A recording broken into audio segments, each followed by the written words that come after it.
ডিনেমার, ইংরেজ, পর্তুগিজ সব আসছে কিন্তু এই খাদ্যের কারণে।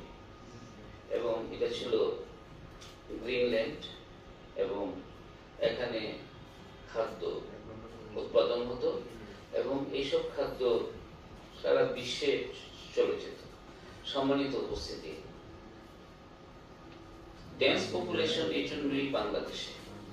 এই বাংলাদেশের এই খাদ্য আমরা এখন নিজেরা পলিউটেড করতেছি এবং আমরা খাদ্যের তিনটা যে ভাগ, একটা হলো খাদ্য, একটা অখাদ্য, একটা কুখাদ্য, তিনটা অবস্থানে নিয়ে গেছি। খাদ্য কি?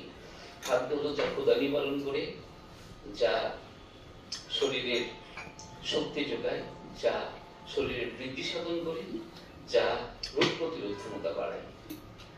এখন খাদ্য ক্ষুধা নিবারণ করার খাদ্য আমরা হয়তো খাই বা মন যা চাই তা খাই,